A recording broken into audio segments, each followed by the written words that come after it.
I think you'll find this particular chapter's presentation to be maybe refreshingly short.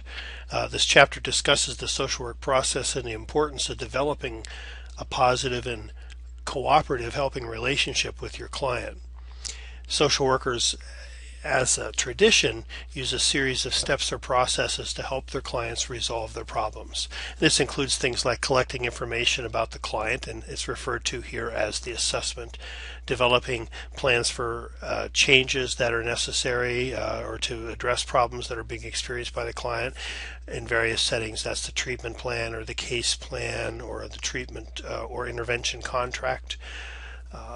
And then determining whether the process that has been implemented is useful, and that's called the evaluation process. And evaluation is one of those things that oftentimes the social work profession is criticized for being deficient in, that we really don't do a lot of evaluating, that we assume that progress is being made when perhaps it isn't. And so your research courses, for instance, which I know many people tend to dread during the course of their social work training, are really very critical in understanding how we evaluate the progress that our clients make, and is really something that you want to incorporate into your process.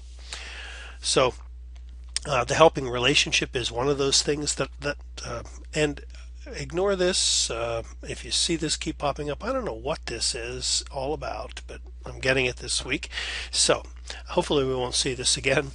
But anyway, the client change is one of those things that I think comes about in large part because, at least we believe, in large part because of the nature of the relationship between the worker and the client. It's him or herself, and then also the helping approaches that the therapist uses. So this chapter really kind of covers some of these basic concepts.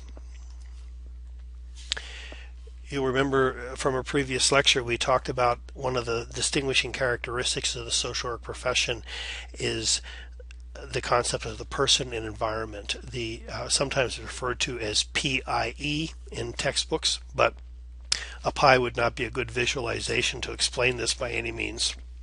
The person and environment blends the individual approach to working with clients that is very popular in many schools of social work and among many social workers, the notion of individual interventions and casework.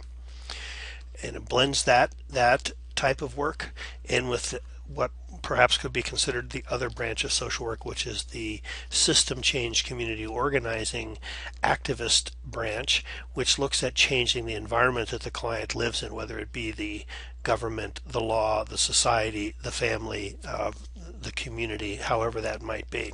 So these two branches are unified in the social work profession in this person and environment approach, which not only looks at the individual but also looks at the individual's relationships with all the other people and the institutions in the society that exists around him or her.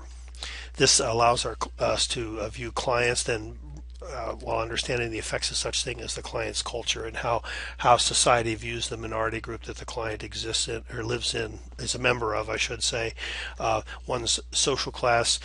The opening pane in this week's learning unit talks a little bit about equality, and that really speaks to economic social class, and as you may know, oftentimes other factors such as race and gender are not as important in how the world relates to an individual as is that person's social class and economic standing.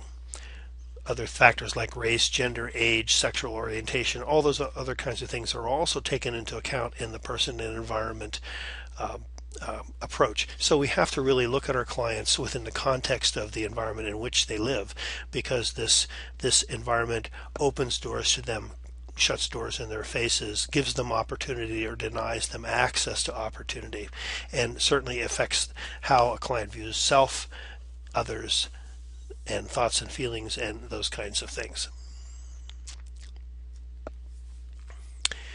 In considering a person and environment, There are four factors that Glicken identifies that we want to look at in order to understand our client in the context of his or her environment. One would be the presenting problem, and that would be essentially what is it that's troubling, what is it that brings the client to you or troubles the client, and what's the severity, what kind of impact does this have on a client's life, what is the client's perception of the problem and why it is that it exists, as well as what your own observations are and perhaps what you hear from others about that. Another factor are the environmental factors. This would be how they fit into their world.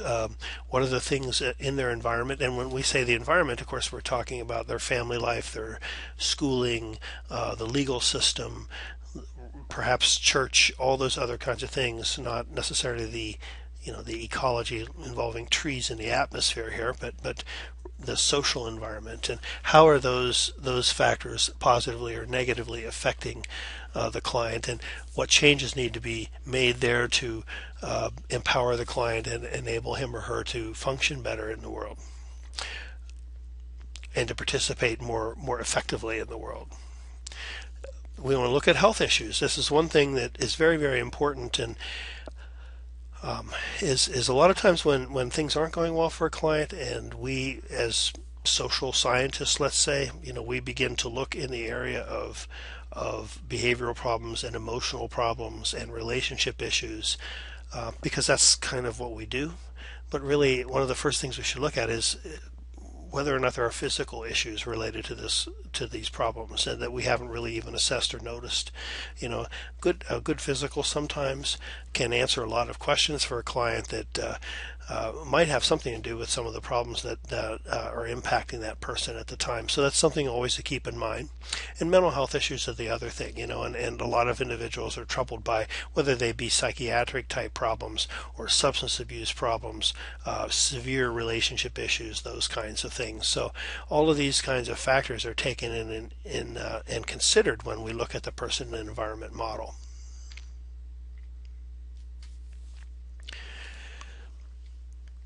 We find in this profession that there's quite a reliance upon evaluations, and you will see as you proceed in your profession that oftentimes your clients have had psychological evaluations, intellectual assessments, neuropsychological evaluations, all sorts of those kinds of things conducted on them to try to explain what's going on with them and to understand the client. Almost always there are diagnoses from the DSM-4, now DSM-5, or the ICDM, which is actually it's the medical coding system,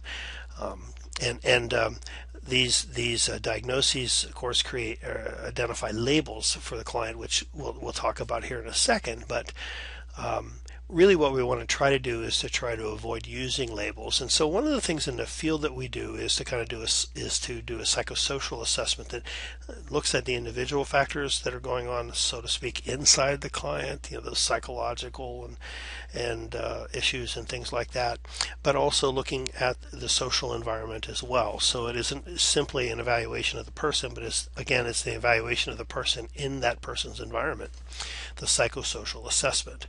As I say, we try to avoid using labels because a lot of times they don't really accurately describe the qualities that are unique to that person, and or why these problems have developed. And we have a tendency in the field, despite ourselves sometimes, of then beginning to lump our clients together into groups and categories, and we begin to lose a sense of their uniqueness as an individual when we rely too heavily upon labels. So this is something to keep in mind, be very careful about. We'll be doing some more reading about this later in the semester as well. So we use what we refer to again as the psychosocial assessment that summarizes what we know about the client, but also as this enables other professionals to understand the client and the client's problems, but also that includes again some factors involving their environment around them. We try to avoid the use of labels or those kinds of words that create any kind of bias in relation to the client. And another thing that I think is helps to define the social work profession is our focus also upon the client's strengths. Social workers should operate from what's called a strengths-based model, where we don't look for the weaknesses, the medical model. And again, this is the sort of the preferred approach in working with people, is to see what's going wrong here and diagnosing that problem and then treating that problem as a doctor might treat an illness with a patient. That's why we call it the medical model. And in the doctor-patient relationship, traditionally speaking, the patient is dependent upon the doctor is the expert. We may have more knowledge than the client. We may not have more knowledge than the client. For one thing, the client knows himself or herself better than anyone else, so we can't go into this relationship assuming that we know more. We may have some information, however, that's a benefit to the client, and so in the course of our work, we want to identify some of the strengths in the client that we can utilize to help the client begin to overcome whatever issues are troubling him or her, kind of on their own, more or less. So we look at the problems, but we also look at the strengths and try to use the strengths to identify the problems. These are the components of a psychosocial assessment, depending upon where you work and what your particular position is. Actually, you may not be writing psychosocial assessments in many of your jobs. You may be reading other people's. Then again, perhaps sadly, in a lot of your positions, you may never even see anything like a client psychosocial assessment. But at some point in your career, you're likely to actually be writing these things as well as working from them. And the different parts of the psychosocial assessment may vary from location to location, but you see here basically a brief description of the client and the problem, some of those basic characteristics that make up the individual. We look at history and try to determine the impact of history upon current circumstances for the client. We might have an overview of what we consider to be what are the most relevant problems and what probably has caused them, and then what we can do about that. That's the diagnostic statement. But again, this is one of these things where we want to try to avoid negative labels as much as possible. The purpose, the usefulness of a diagnosis is sort of shorthand communication between professionals that help each of them understand communicate about what we believe is going on with the client. But again, it has a tendency for us to lump people into categories when we begin using those labels. So this is something we have to be very careful about.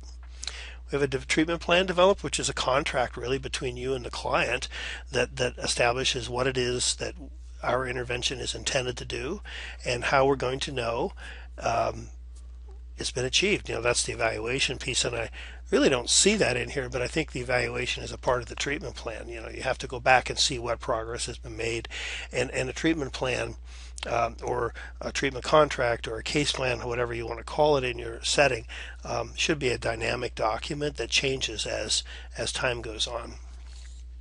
And again, the contract really kind of spells out who does what and those kinds of things. Now, in change in the social work, we have a tendency to rely very heavily upon the notion that the nature of our relationship with our client has a lot to do with the progress the client makes.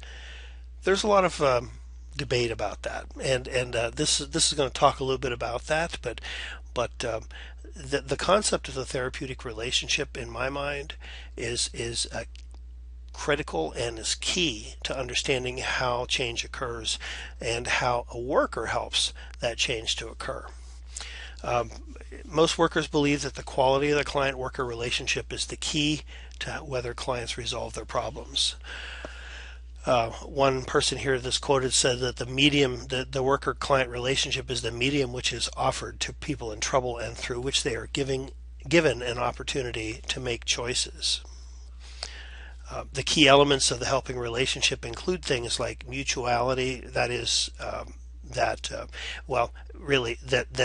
a give and a take in a relationship. And again, this isn't all give to the client and the client only takes. And I don't mean this to say that the client helps the worker, but it is a more even kind of relationship than what the traditional doctor-patient relationship tends to be. Relationships should be based on reality. We should be able to discuss feelings with clients, share knowledge, have demonstrate a concern for the other person, those kinds of things. This is all done in a very non-judgmental nature, by the way, and that's a very important part of this work. Oftentimes we run into clients in circumstances that we aren't sympathetic to.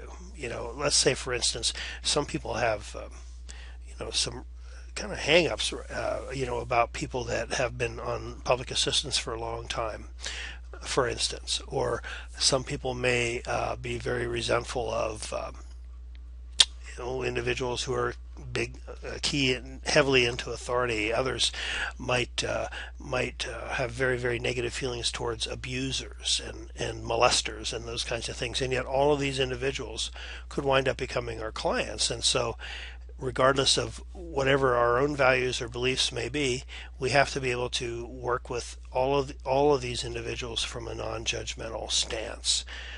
And we should always demonstrate, respect for our clients and warmth and genuineness and empathy in our interactions. These are basic kinds of concepts.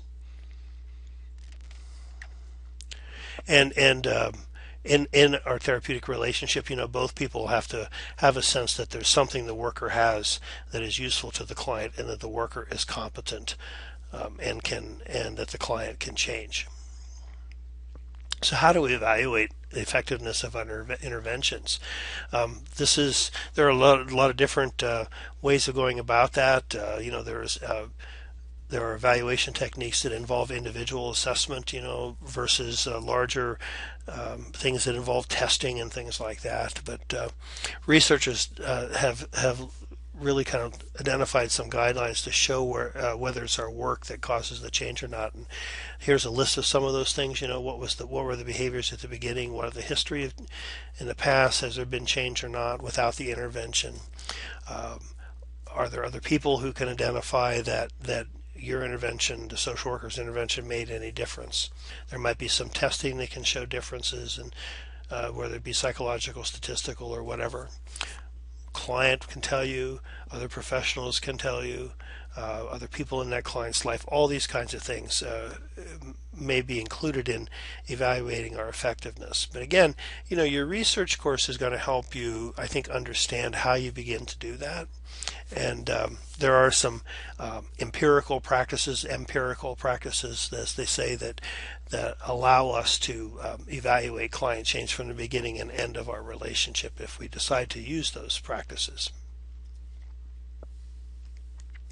But there are, as people will tell you, a lot of reasons why clients improve, and sometimes they're just motivated to improve, and even if the worker isn't competent, they're going to do their work because for whatever reason they've just found the motivation finally. There are those who say that, and I think there's some truth to this, that most problems just tend to resolve themselves if you give them time. People are going to get better, and sometimes it isn't about the worker-client relationship or our intervention that makes the change. Sometimes it's the passage of time. It can be the combination of the right worker, the right client, the right approach, and the right timing, all those kinds of things that can produce very positive results. Sometimes it's a combination of these factors. Sometimes people improve while seeing a worker, but if you give them time, many of these issues worked on in treatment begin to have an effect, and clients improve as a result of treatment.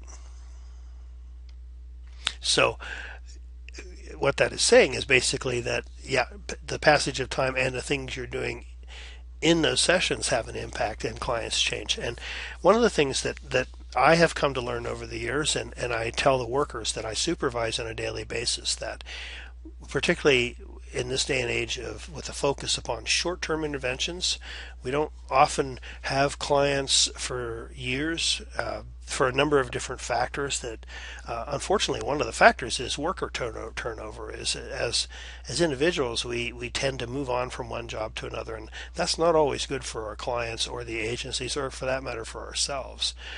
But But the other thing is that if you stay with a certain agency, a lot of times your intervention has to be short-term in nature, and so you may not have contact with the client long enough to really see much change occur.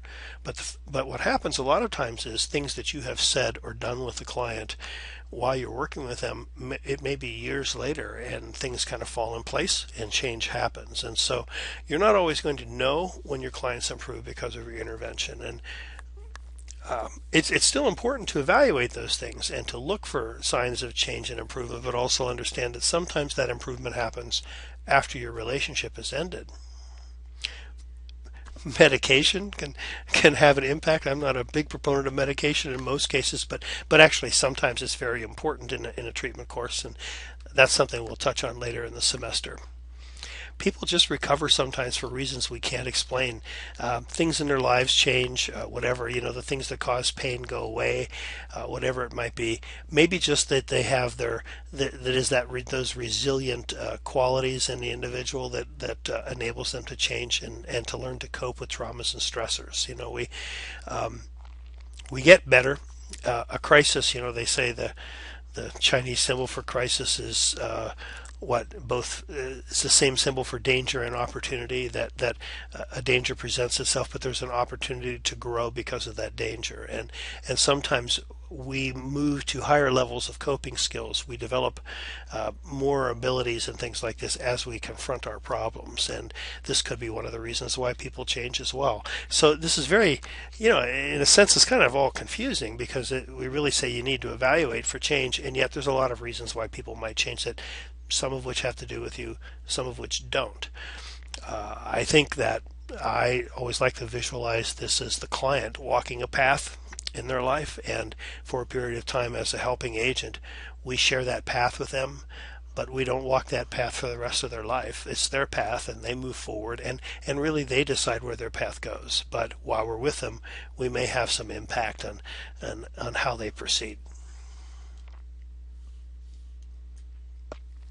So in closing, just some questions that things I found at the end of the chapter that I thought were useful and I wanted to call to your attention. Some questions maybe for you to think about as you reflect on the contents of this chapter. For instance, about psychiatric labels. Can it hurt clients if we avoid the use of psychiatric labels? Because so much of the field, so many of the profession actually do use it. Can it cause some difficulties in us communicating what the problems are? Because sometimes labels, those psychiatric labels, perhaps can't help us to understand clients. How can we be sensitive? Should we be sensitive to people who hurt other people? I have an answer to that, but I'm going to leave you to think about that yourselves. But is understanding what they need to have. And empathy and those kinds of things. Or should we be more directed at holding them responsible, which is one of the trends in thinking about perpetrators, certainly these days. Are we beating around the bush when we're empathic? Should we be more direct with clients, and how does that impact people? What about, this is a question here about transference. Why would a client feel love for the worker, and why would they expect the worker to love them? And that's an area that is very rich and very important to explore in the course of your social work education, the concept of transference and countertransference. And I don't know that we're going to be doing that in this class, but you'll have it in other classes. But sometimes our relationship with our clients begin to take on aspects of other relationships we've had with people, as well as other relationships they've had, and it has a big impact on how that relationship proceeds. Very important to know about. Can too much empathy and niceness cause misunderstanding with clients, and how do we deal with that? So I don't know. It seems like a silly question to me, but it's there. And so just some things for you to give some thought to as you reflect on this week's learning unit. If you have any questions, please give me a call, but that's all for this week. Thank you.